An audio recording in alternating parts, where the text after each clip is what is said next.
Dragon Ball has kept its fans hooked for generations, and as I continue my first time journey through the series, I can completely understand why. I recently started my Dragon Ball viewing experience and shared it so far, and today we're going to be keeping that train going by heading into the next saga, General Blue of the Red Ribbon Army. First off, I want to say thank you to everyone in the comment section for all of your advice and information. It has been a message board of solid advice and viewing orders, all with their own bits of information. For example, I would not have known that the series was just airing episodes at the time, not releasing them in certain chunks of episodes or seasons, so when I break down seasons within the video, it isn't actually how people experienced the show back then. I think I'm going to keep covering the series in this way though, mainly because it's so I have a decent stopping point so I can collect all of my thoughts for the next video. Plus, I'm not watching episodes like every day, hence why these videos might be a bit apart from each other. I'm taking my time, so the journey might be a little bit slow for some. Also, another thing I want to quickly mention, there has been a beef between those recommending Dragon Ball Z Kai and Dragon Ball Z Original. While I do enjoy the enthusiasm, I still have a bit to go before we even get there, but man, people were getting heated in this comment section. I will say I love the passion that you guys have, and the overwhelming amount of positivity you have for someone new watching the series. A majority of people have just been very kind, telling me to enjoy the ride, so I'm grateful to be sharing this experience with you guys. Honestly, has been some of my favorite videos to make out there. But let us keep the train rolling, this time tackling the General Blue saga of the Red Ribbon Army, covering 12 episodes, making this the shortest chunk of episodes yet. Don't let that fool you, because these 12 episodes make for such an entertaining arc. But before I get into it, let me know in the comment section below, do you have a favorite opening theme in the Dragon Ball series? Opening themes are a huge part of the series, so there's a lot of different options out there to choose from. I mean, I'm still only in Dragon Ball, like Goku can't even fly yet, and I know the heights the series can reach when it wants to be truly cinematic. And while you're down there, please be sure to hit that like button. If this video can hit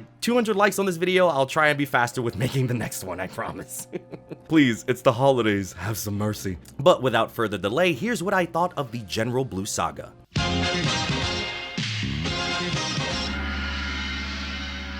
Picking up from our last adventures, Bulma has reunited with Goku as he continues his hunt for his grandfather's Dragon Ball. I want to say how happy I am that Bulma was thrown back into the mix for a little bit, mainly because Bulma acts somewhat as the vessel for the viewer's perspective, as she's the one freaking out about all the dangers Goku has to face around every corner. Heck, even in this first episode, she's being shot at by the Red Ribbon Army, running for her life from a barrage of bullets, just showing their aggression to fire at anyone they see. Turns out the closest Dragon Ball from their location is at the bottom of the sea, so deep that Goku is unable to dive to the bottom without drowning.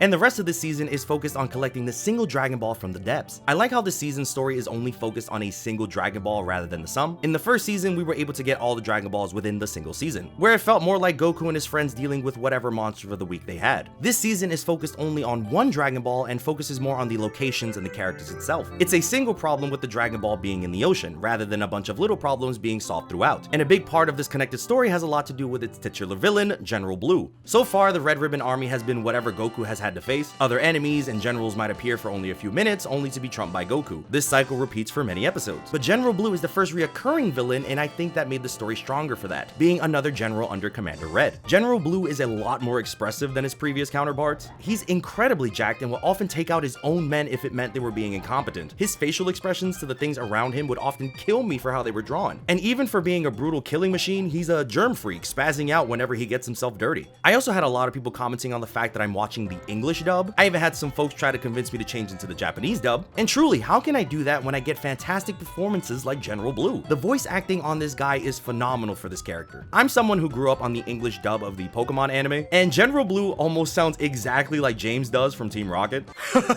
It must have been your personality. I doubt you'll think I'm so funny when you're dead. This voice being tied with his personality type makes him a real threat every scene he's been in. On top of being entertaining in a comedic sense, he's also very threatening. He has the special ability to lock eyes with someone, causing them to freeze in place, leaving them wide open for an attack. I remember the first time I saw him using this move against Krillin, I was punching the air. Krillin was feeding this man the work inside of the Pirate's Grotto, but then General Blue had to go and cheat by using this move. No wonder he's made such progress in his military. Fortunately, Goku shows up at the last second and saves the day. Also, I'm starting to learn what types of shots are my favorite in the show, and it's the ones where characters get hit so hard they go flying. I talked about this briefly when Yamcha kicked Goku so hard in the first season, but there's a moment where Bulma is trying to distract General Blue. She ends up accidentally distracting Goku, and Blue just absolutely rocks his socks off. He goes flying, and all the loot from the chest comes flying out in slow motion. The short sequence we get of General Blue and Goku boxing is some of my favorites. I just absolutely adore how dynamic the camera is in this moment, following each punch of our fighters rapidly.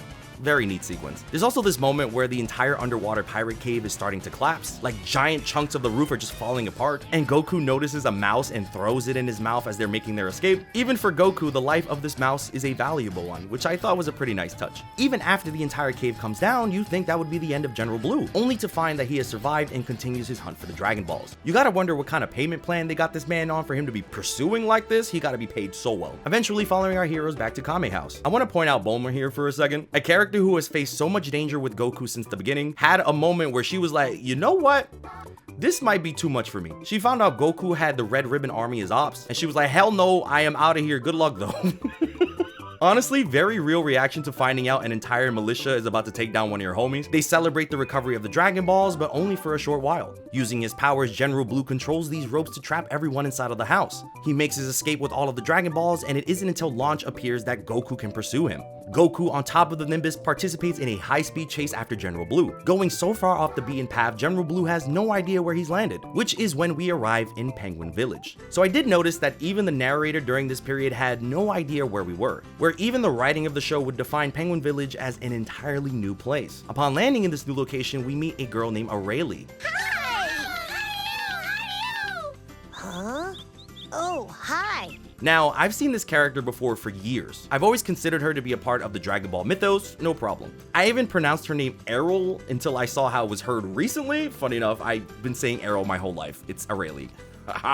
Whatever. Obviously, a big part of her design to me is the hat with the wings on it with her name. Funny enough, I had a lot of people thinking that that's where I got my hat with the wings from. Now, that's actually from Super Mario 64. Love that game. Regardless, sometimes when I watch Dragon Ball, I occasionally send a Snapchat to my friend Kevin on whatever episode I'm watching. He's like the Dragon Ball fiend in my life, so I like to keep him updated. And he saw that I got to this one and gave me a general rundown of who these characters are, because I would not have known just by looking at the show. I would have just assumed that this was another Dragon Ball character that I have not met yet. Turns out, Aurelie is from a series called Dr. Slump, which was made before Dragon Ball and was one of Akira Toriyama's earliest works. This is an entirely different series made by the same person. So to see a character from his previous works make it into his newer series at the time is a cool behind the scenes moment that I would not have known without Kevin. So thank you for that. I'm just imagining from a creator's perspective how cool it is to integrate one of your older characters into your newer property. Not even just the character though, but the entire setting of Penguin Island. There's a sequence where General Blue is dealing with some police officers and they're shook that the Red Ribbon Army has made it to their lands, and Blue is such a character, he's just messing with the cops,